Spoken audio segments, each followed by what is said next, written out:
negative one. Yes. How do we ought to handle positive pressure so that, because it may be positive, but it can break you back. Yes. So how do you handle it and ensure that you get the best out of it without having to break you back?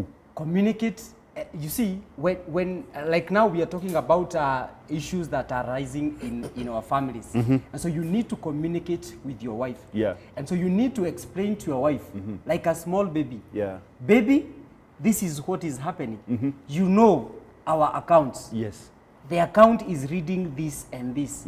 If you go to Masai Mara, Yeah. we are going to have some troubles. And so instead of that, Yeah. let us pay house rent first, and then maybe next month, Yeah. if we get more money, Yeah. we can go to Masai Mara. There is something. And this is communication. Yeah. There's something that I'm hearing that I think ought to come before communication, because you only communicate what you already have. Yes. I don't know whether I would call it planning. Yes. Yes. Of course. Yes, that you have sat down, you have visualized. This is what, and you've talked about prioritization. It's part of that planning, and you have a very clear picture of how things ought to be done. Yes. And so you are coming to communicate when you already have taken time to intentionally put down a plan Yes. on how you will. Yes. Do things. You need to sit down Yeah. as a couple and plan. Yeah. Because when you plan, some of these issues will not even arise. Because you have already planned. Yes. And so now the issue here comes now, as you're saying now, it's only communication. Yeah. By the way, because maybe as you were planning, Yeah. our accounts were reading this. Yes. But now again, after 1 month, Yes, maybe things have changed. the Lord has blessed us. Yeah. And so we can adjust. Okay. You see? And I Yes, think yeah. Yes. it Yes, actually Reverend Gigi. begins from the point where you as a couple, first of all, have to be very open with each other. Okay. If you're going to be open with each other, it means you are friends. Yes. I'm sorry to say that many men are married to women who are not their friends. Okay. They live like two people who are housemates. Yes. It's like if they are living in a rented house, they pay rent together, but they are not friends. You find that a man, the wife does not know how much money he has or what is a form of income. In fact, there are even women who don't know what their husbands do for a living, unfortunately. And so what happens is that if you're not friends, you're not able to be open with each other. Yeah. If you're friends, you will automatically be open with each other. And you will be able to put it on the table that this is exactly how much we have. Yes. So can we plan for it? Because again, you don't plan alone as a man. Yes. You plan together as a couple. Where you sit down together and agree that this is what we are required to do. Can we prioritize and see what we are able to do right now, and the rest can wait? I can tell you there are things that I have been planning to do from the day I got married 15 years ago. And even now, I have not done them, and I'm not just about to do them. There comes something else that I push them, to the back of the list. Yes. Yeah. And that is planning.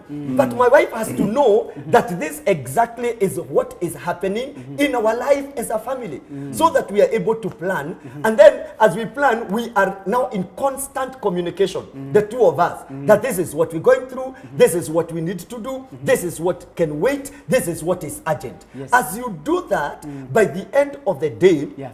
I guarantee you will be able to manage the pressures. The good thing is that we always have an upper hand on the pressures that come. And that is something that people need to realize. Yes. That there is nothing that comes in our lives as in terms of pressure that is too much to handle, provided you are conscious Yes. that you're required to handle it. So that you don't push yourself to the corner beyond what you're able to do right now. Yes. Yes, I need to build a house for my family, but if I cannot make it, why should I die in the name of building a house? I leave my family without a house and without a father. Why would I be willing to do that? Yeah. And you've allow me to just read a few of our comments, and sorry for those who are on, I think the first video, and I think there was a disruption. Please share the current link. If you're watching us right now, there is somebody who may be missing out on this. Share that link, and it will be very, very useful, and we are grateful. Kenywa Jamlek was in there waiting, and disputed ameamua leo baridi haimwezi. Huyo anaitwa Borokei. Anza polepole dadi. Hey, Grace Waja, si tupeleke polepole pia. Jen Nyabura is tuned. Simon K, great discussion. He's following keenly. Mary Paul, our fan, is there. Great discussion. Simon K, internal and external pressure, which can either go like a pendulum, very good or very bad. Okay. Tuned in from Ruiru Bypass, that is Aris Gedeji, Rahel Barria, thank you. Blessed Dennis, thank you very much for tuning in. Maggie Joy Blessing, as always, is tuned in to the show tonight. And we have beloved Marianne following from Nairobi. Kwanza hapo kwa what they do for a living ni sana. Hey, you'll be shocked. You have been married to a thug.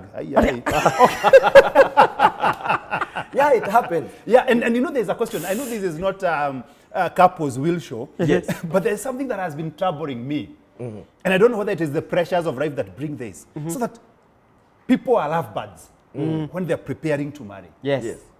If you try to deter them, Yes. you know, there's a place we were told there are two outs. Yeah. You try to deter them and there's trouble. Yes. But they get married, and 2-3 years down the line, they are the worst enemies in the world. Yes. They can't see each other eye to eye. Yes. They are all over fighting. And it has been troubling my heart. What happens? Is it the pressures of life? I have heard there is somebody who even sang a song for such people, and he said, the way you called us, you invited us for your wedding. When you are about to divorce, also invite us. I was somewhere and I heard and I said, actually somebody recommended it that I should play it during couples week. But that has been troubling me because What happens? What changes that? No, let me tell you. It is what you call mzoeano. There is nothing bad like becoming familiar with each other in all levels of life. You know, when we are doing premarital counseling on people, we tell people that in marriage, we don't love with our hearts. We love with our minds. The moment your mind has been made up that this person is going to be my friend, you will remain lovebirds. But the moment you only attach your friendship on the emotional part of it, the moment the emotions will die out, that person becomes your worst enemy. It is the same thing that used to happen. Unakumbuka tukikua, we used to be bought food for those rubber bullet shoes. Zile za bata, zile, you know, those ones, when it is new, ulikuwa unataka kulala nayo. But what happens? 1 month down the line, unapiga nyororoka nayo. You know? Because umeizoea. So, and that is what happens. So, mtu akizoea mtu mwingine, you now start seeing the bad side of this person. You don't want to sit together the way you used to sit together, plan things together, agree that this is what is going to happen in our lives. And so, by the end of the day, hata huyo bwana yako ama huyo bibi yako, anakuwa ni pressure mwenyewe. Pressure, Yes. Yeah. And now going back to our discussion tonight, there are two things that Reverend Gigi has talked about. Yes. One is being conscious that you need to do certain things. Yes. But even if you are conscious that you need to do certain things, number two, what are you able to do? Yes. Yes, you are conscious you're supposed to build a house for your family, but you are not able to do it now. Yes. Does it mean that as a man, for you to manage the pressures of life, you need to understand your capacity? Yes. You need to understand your capacity. And there's something I've always said in this show, that make sure that you're able to chew that which is able to fit in your mouth. Because you don't want to chew chakula inaanza kumwagika kwa mdomo. Because because when you do that, you are inviting bad pressure into your life. Yes. And so you must you need to get to a place and know yourself, and you start living within your means. Because knowing life, yourself. Yes, because life is not about competition. We are not in competition. We are not competing. I don't need to see you with X-ray and I spend sleepless nights. And that is one of the biggest problem we have with men. Men. Because you know men naturally are created to be domineering. Yes. So the moment I see that you have an X-ray, I want to have one. Yes. Or even possibly have a Fortuner. Yes. So that I outdo you. Yes. And that is where pressure comes in. I thought it is women who copy and want to have what other people. No, it's men. Men. I mean, a man is born to lead. A man is supposed to be on top all the time. So I want to make sure that I'm on top of Willie. That so that Willie does not seem to be doing better than I am doing, because it will seem like I am a failure. If my friend takes their children to this school, I want to take look them for to the higher group ones. of Yes, schools. yes. And then I fall And into now, debt. Exactly. now you see, you start falling into debts. Yeah, and which is breaking men's backs. Yes, and you Exactly. start even doing some biashara za magendo. Because there's Pressure. a certain standard you want to That you maintain, want to maintain. But you but don't have you are the not ability. yet there. You are not yet And there. sometimes I think it's not even self-awareness. Sometimes Yeah. it's even greed. It is greed. Sometimes it's a desire It is for greed. fame and- and, Yes, and yes. selfishness. So what should the man do? Niachane na Prado. Know yourself. Know yourself. I and know myself live, and I know I want to drive a good car. live within your means. How now? So if you're not able to buy a Prado, there are others, they are able to buy a Prado, but you can't fuel it. How do I with this? I'm seeing them driving this Land Cruiser. Prado haiwezi user? Jameni. Do you need a Prado to hawk milk? I don't know, tell me. Will you even be able to fuel it so that you're able to sell your milk? You're looking at So profit. kubali wewe ni muuzaji wa Kubali maziwa. mimi ni muuzaji wa maziwa. Na nauza na mimi- baiskeli na crate nyuma. Exactly. Na nitoshe All right? hapo. And I am willing to do that. And it doesn't mean that I am a lesser man. Because this figure cannot tell me that it is lesser than this one. So if Because I'm on a bicycle and he is on a Prado, I'm not a lesser you're man. man enough. Yes. There's a program You know, called Man Enough. Talking, You know? talking out of experience, Yes. the example he's using, Hey. I know some of the people who knows me, tunalishanga kuku. And so there is this time, Yes. isika ya kuuza kuku zetu, and the guy who was supposed to come and pick them, to take them to City Market, Yes. he got late. I don't know what happened. Yeah. And so my wife requested me, why can't we use your car tupeleke huko? Tukaeka kuku kwa Prado. I'm telling you, kufika City Market, watu walikuwa wanauza, mzee kwani yako na Ana shida shida gani? How do you put chicken Chicken kwa in a Prado Prado? zinamwaga damu? Exactly. So hata hayuzi. But I think So- there's a point here. There's a point here you have said that I want us to repeat. Yes. And tell men that when you are riding your bicycle, and another guy is driving his car akiwekelea mkono hapa kando akiangalia inchi. You are not a lesser Unajua, man. You are not a lesser man. You Yes. are not a lesser You man. are man enough. Exactly. Na wanawake waelewe pia. Waelewe that that is the Mwanaume kind of a wako man. akija na baiskeli. Hallelujah. Ni mwanaume. Na kwambia nimechelewa maana ilihuhuka. Yes. It got deflated. Ni mwanaume tosha. Ni mwanaume tosha. Kama huyu jirani ambaye anakujaga na gari inaguruma kuongea. That is it. Unajua kuna gari zinaongea kazi. Yeah. that is the kind of a life that And now, we need to live. Ya kwamba nikiwa kama mwanaume wangu amenijengea kanyumba kama bati. Na kuna mwanaume mwingine amejengea mwanamke wake nyumba. 10 bedrooms. Yes. Mwanaume wangu ni mwanaume tosha. Exactly. And now, this is where now I was saying, Yes. you need to accept where you are. Tuambie sasa. Because Tuambie sasa. where you are today Hey. does not mean Lakini or wewe does not... umesema ulipeleka kuku na Prado. Wait. Wachana na hiyo. Ni mashida ilitupata. Unasikia ni mtu alikuwa anakuja Sikia huyu jamaa. akapotelea kwa njia. Unajua kuna watu wanakuwa na ati kupeleka kuku na Prado. na Prado City ati, Market. ati ni mashida iliwapata. Ati ni shida. Kwa nini una nini? Yeah, Why you would because rather there was a men? guy who was supposed to come Wewe wacha apeleke hizo hizo story. nini.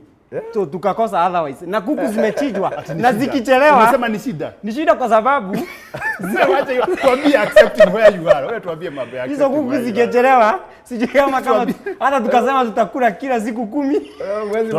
Tuambie accepting where you No, are. accepting where you are. Hata Jane Nyambura amekataana na wewe. Kuku kwa Prado na mwani. Skiza, accepting where you are.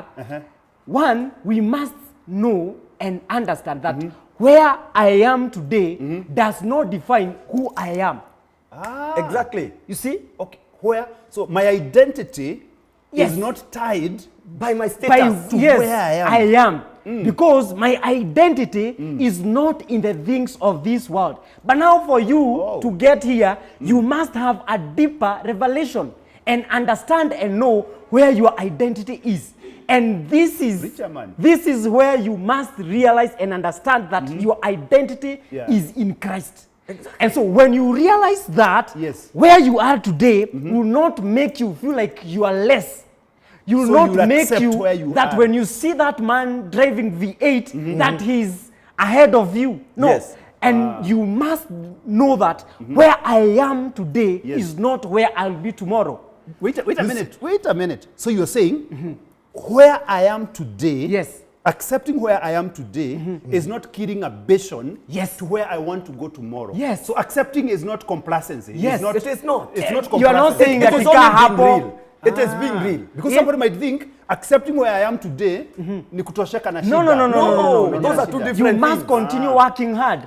Okay. Because again, now, when you don't accept where you Yes, are, yes. now that is when pressures of this life Yeah. will come knocking And- at your and doors. finish you. And they will kick you. They will bring you down. Because I you want are to- not accepting where you are. I worked Yes. with a man. Uh-huh. I'm sorry, but I have to give this example. That's fine. I worked with a man. This man, you know, I was a teacher. So we are teaching in the same school. Yes. Of course, our salaries are relatively the same. But this man, can you imagine, he goes to borrow money in a circle, in a certain circle. I hope those who we were working with are not watching because they will know what I'm talking about. If they are washing, Yeah. if they are washing, it's okay. He goes to a circle, borrows money, and then goes to town to buy clothes With borrowed borrowed money Borrowed on a loan money. that was guaranteed. And by the way, by the end of the day, he defaulted. He refused to pay. People are paying for him.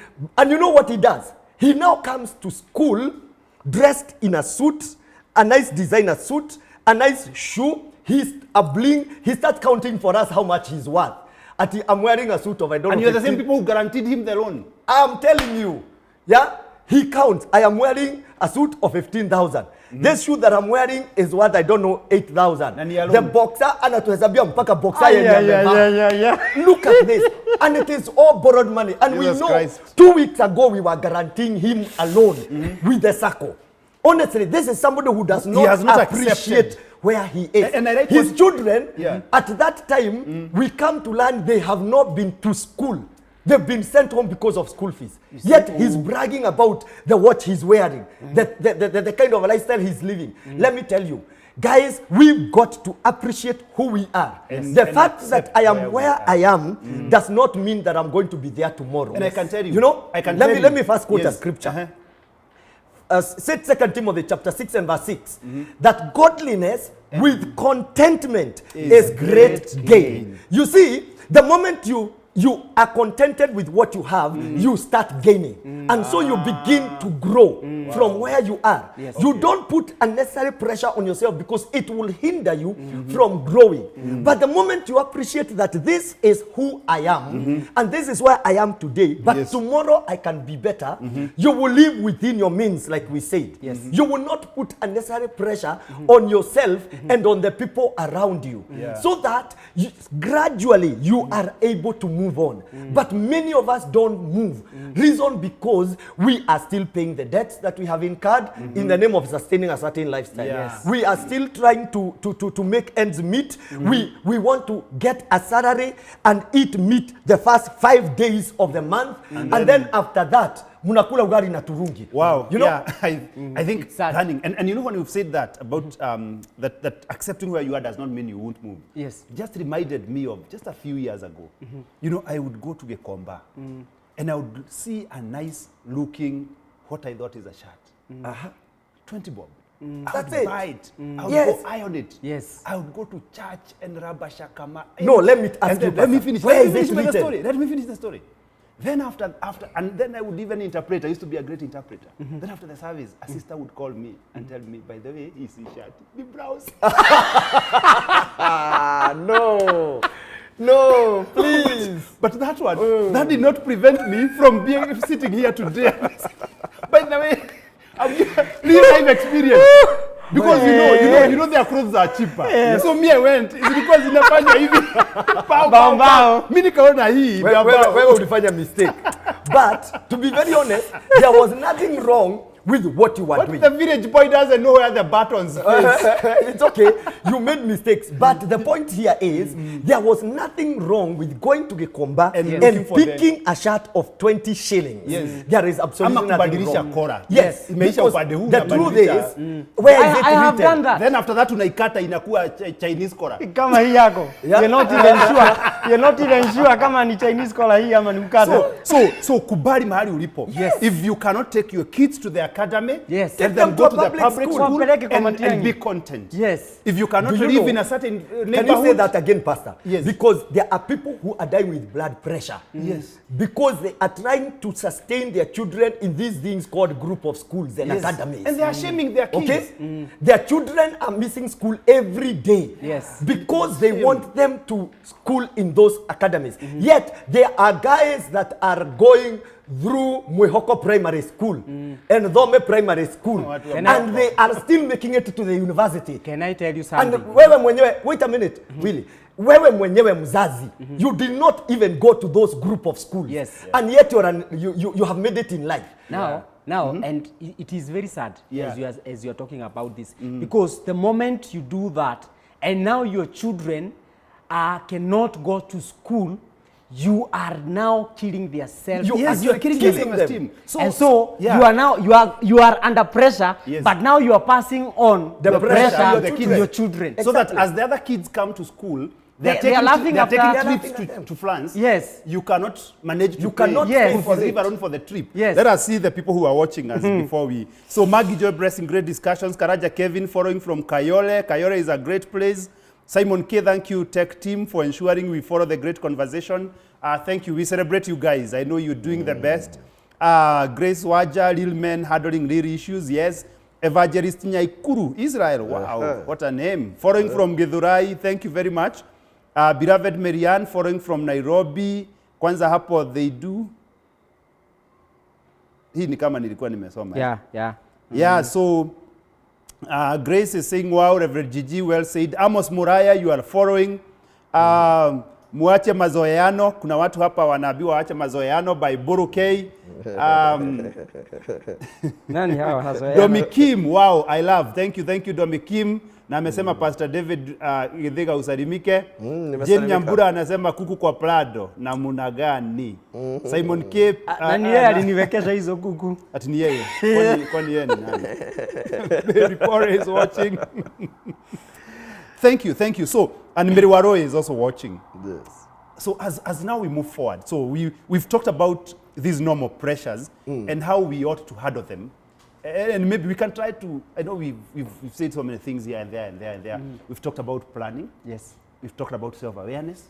We've talked about after you are aware of who you are, accepting who you are. Yes. Accepting where you are. Yes. And being able to be content because contentment and godliness is great gain. So you gain when you are contented. Yes. And accepting where you are is not laziness. It's not Yes. killing ambition. Yes. You're still looking forward to where you really want to go. But before we move from there, we have men who are careless. So a little pressure and they sleep and say, mimi sitoki hapa, unataka nifanye nini? Watoto wanakuja wanasema mwalimu alisema. Anawauliza mnataka nifanye nini? Mimi sina pesa. The wife anakuja jioni anasema hakuna maziwa. Unataka nikue maziwa si unikunywe. Sasa what do we say to these men who have refused even the necessary pressures of life? I don't know who starts. I think we need to reach to a point and as men, Yes. we man up. Man up. We man up. No running away from the city. Yes, no running away from responsibilities. When you came in to start this thing, you knew I am supposed to do A, B, C, D. And so do not hand over your pressures to your children. Oh, do not hand over. Yes, Deal your with them. children did not bring them to this world, themselves to this world. You are the one. Who brought them? So deal with this pressure. Yes. And this is where I'm saying you need to man up. You need to wake up and go out there like other men. So no escaping, no running away Yes, from and pressure. don't say that hakuna kazi. There is so much out there you can do. Okay. It's only that sometimes we want to put ourselves into certain classes. Okay. That I can't do this. You know, one day I talked to this around Thika Road. There is this place called Homeland. Yes. There are some guys who sell water there. Anakujanga anaeka crates za maji hapo. Anasima basi zikipita tu hapo kwa bump. Anauza. And that guy one day niliongea na yeye in a day anauzanga more than 20 crates za of maji. water. Yes. 20 crates. Na unapata per crate Yes. anatengeneza around 300 profit per crate. Yeah. How much is that? Na kuna mwanaume amewekelea miguu juu ya Yes, meza, na anasema huo mwanaume kazi. hakuna rent analipia hapo. Halipi. So what we are saying is that we must accept. Yes. Wacha kulala, we must toka accept kwa certain nyumba, pressures enda of life. nje. Na usijeka kwa class, uanze kusema sijui mimi ni university material, watu wafai kuniona nikiuza maji. Ukikosa kuuza maji, alafu ulale, mtaenda wapi? Wow. Get out and do something. Jitume. Yes. I think two things that are coming out up here. Yes. One is laziness. Laziness. Number two, pride. Laziness, pride. Yes. That we need to be men that are, first of all, responsible. Responsible enough that I can do any kind of our job. Hata kama ni kuchimba choo. Provided I am able to provide for my family. So you are saying this brother who comes to church in a purple suit and a red tie and a white shoe, Yes. preaches and speaks in tongues, Yes. can on Monday be digging a pit A pit latrine. And he's Exactly. still a man enough. Let me tell you, and Shida iko wapi? he brings tithe to church on Sunday. Shida iko wapi? Hakuna shida. Hakuna shida. That is Hakuna exactly shida. what is the difference? You see, when you enter into supermarket to buy that milk, Yes. hakuna pesa ya Waru inaandikwa anafanyaga UN. Exactly. Na ya huyu Na anafanyaga hiyo kwa ingine kwa media choo. Watu na wa- huyu ni ya choo. Watu wataniona mimi ndiye nakuwa na ile kiroli ina So what? exhaust mask. So what? So what? Who is interested? So you are saying get out. Yes. Out. Begin Draw to your do shirt. something. Soil your It hand. is such a shame. Let me say it in black and white.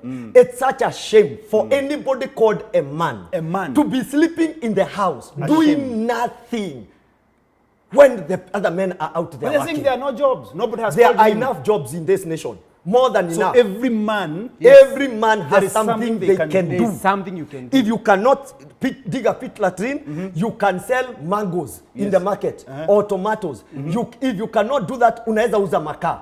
If you cannot sell makaa, I am sure you are able to sell water like Willie says. Yeah. There is always something that a man can do. Yes. Provided you don't become so selective. You know, he said that some of us look at ourselves like we are university material. So what? Do you know going to university nowadays is just like finishing class 8? It is not an achievement you are hurting, anymore. you are hurting people who feel great, my friend. Let me tell you the truth. They would rather be hurt. Yes. But finishing university nowadays is just like finishing class 8. You better know that.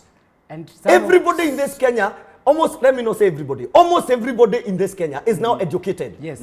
So the point here is, if people that have already gotten masters and PhDs don't have jobs, why do you think that with your first degree that you can so much brag and say that I am going to get the Your best best job in the is market? It doesn't work like that. Let us not be selective of the kind of work that we do. We need to go back where we said, accept where you are. That I don't have a job. I am willing to do anything to jumpstart myself. Yes. Yeah. When you've jump-started yourself, then after that, you can now go to the line that you want to be in. Exactly. But no man should be irresponsible enough Exactly. to a point that they are not providing for their family. Did you say irresponsible enough? Yes, that is enough irresponsibility. Yes. That does not need anything So else. wanaume waamuke Wakuwe wanaume. wafanye kazi. Man up. Na kama mimi ni mwanaume na niko na kamdada na kakona chums na mimi naweza relax na ni You see, You're still irresponsible. yes, you are running away from your responsibilities. si analeta na tunakula And na it's alafu okay. huyu akiwa broke naenda kwa next one.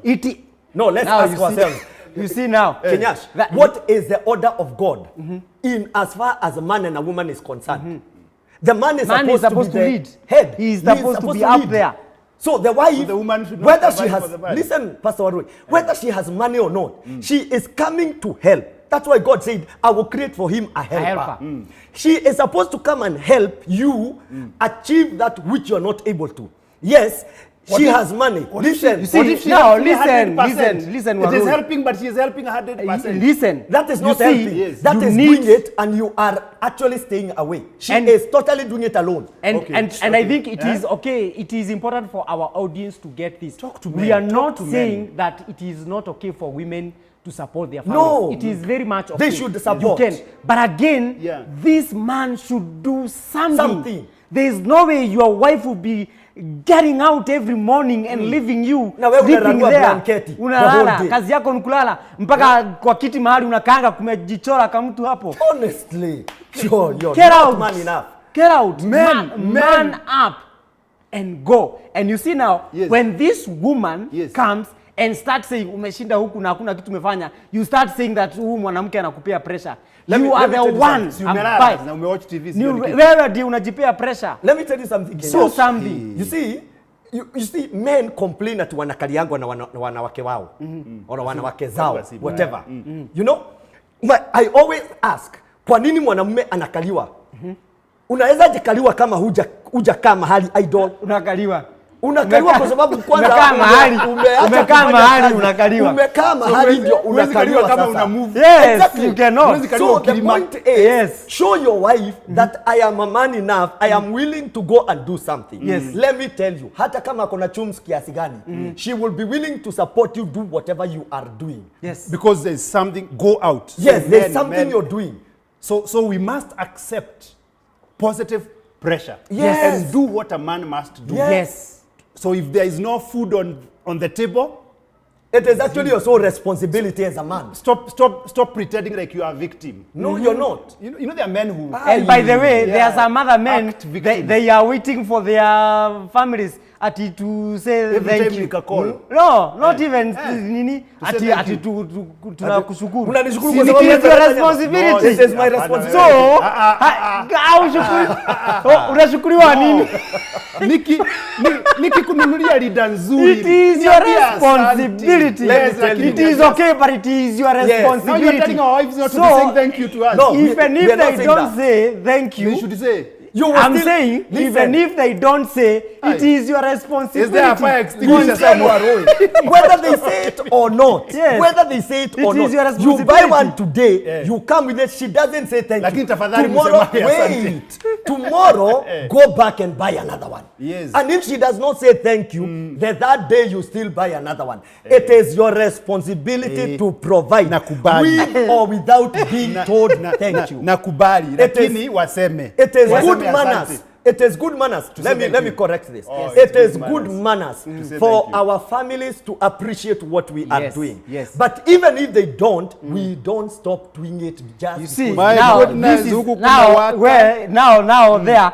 Now you see the issue of saying thank you and all this. Yes. Now that is having etiquette. Yes. And there are some people who don't know what Let us affirm our etiquette men. is. Let us affirm our men. It Let is us okay. encourage them. You see, what I'm saying is there are some people out there that Yeah. they don't know what is etiquette. So for them saying thank you, hawajui ni nini. But Lakini- what we are lakini mwanaume saying, akitenda kabaiskeli akibeba watu kwa mlima, Ehe. akija jioni na shilingi 500, mwambie tu asante. mwambie we are asante. saying it is Tunakubali. good manners. Tunakubali. It is good manners. It's Aambiwa not asante. good manners. But Ni ikikosa, necessary. yes, ikikosa, Eh. hiyo haifai kufanya kesho ati Ati hautaenda. useme No, utaenda. utaenda, lakini please, if your husband is hardworking, Appreciate them. He is coming home sweating. Yes. The clothes on the shoulder is torn. Please tell him. Tell him thank you. Yes, and please. we will be so happy to be thanked. Thank you. Now kuna moto, wacha tuone nani watu wanasema. Pastor Joseph Warutere, interesting discourse. Samuel Gadhura, thank you for watching. No running away from the city gates. Thank you, Grace Waja. Running away will give you more pressure than staying at the gates. Okay. Maggie Joy Blessing, class ni ya shule, mwanaume ni kujituma. Kujituma. Yes. Josie Juicy. Hey, Kenya. Thank you. The show is late. Daniel Kimani. Ati hadi kiti inajichora. Si umekaria mpaka mattress ile. Hizi inajichora hapo. Mary Paul anasema ongeza volume mwili. Hey, but we say thank you. Pastor Joseph Warutere anasema a man's identity is not defined by circumstances but by the decisions that he makes. Nadirago Steve anasema very, very hot. Imagine we are almost coming to the end, but we'll still do more as we move forward. But before we come to the end, Willie, we've talked about positive pressure. Yes. And initially you had talked about two pressures. Yes. Pressure moja that is brought about by people and another one that we bring upon ourselves. Can you define for us this pressure that is brought by people upon men? I think the pressure that is brought to us by men, I think I would say it starts with people trying to compare, comparing yourself.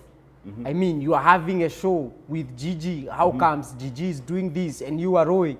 You are not able to do. So it's somebody telling me. Yes. And pressuring me. Yes, they are giving you pressure. How comes you earn the same with Gigi, but Gigi is driving this kind of a car, and this you are not even driving. Yeah. Your wife will put you under pressure. Your good friend, undisputed, is driving V8. And you yourself here ni baiskeli tu. Unang'ang'ana tu na baiskeli hapa. And so right there. Hata wazazi, by the way, you know we are talking even about boys. Yes, men. yes. Even parents can put pressure on. Yes. They put pressure on their boys to get married because their age mates have gotten married. And even us, leave alone you are talking about our parents, even us, we are giving pressures to our boys. Yes. Wakienda shule, kwa nini haukuji namba moja? And you're putting that boy under pressure. Naye anajua tu kuchora. Yeah. So that is the pressure that is coming from without. That is being brought in by people. Yeah. Because there's something they are comparing you with. They are thinking you are supposed to be here, but you are not there. You see? Yeah. Then there's this one ambayo ni wewe unajiletea. Okay. Wewe unajiletea. Yeah. And as you were beginning, I had talked about having the toxic expectations. Toxic expectations. You yourself, you're having toxic you have some toxic expectations. And maybe one of the way we can talk about having toxic expectations about yourself is having time limits. You put yourself under some time limits, and it is okay to have to set some deadlines. It is okay, but do not allow these deadlines to put you under pressure. Maybe you had said by 2022 I want to have settled nimejenga. Then 2021 is here and now unapatwa na wazimu kwa sababu hata plot yenyewe haujapata. Okay. And you are saying like now this deadline will hit me.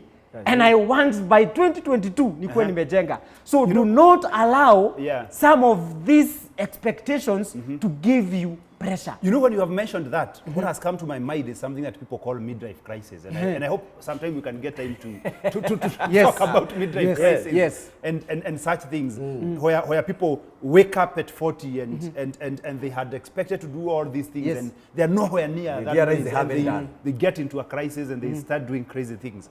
Pastor Gigi, as we talk about these pressures, you bring them on yourself, people are bringing them on you. Does the environment contribute where the people I'm relating with, the place where I'm living, sometimes even maybe the church where I'm going, the kind of games that I'm playing? It does, in a very big way. Because you see, partly we are a product of our environment. The kind of people that I live with, they really influence me into doing things. And that is where now you find that sometimes competition comes.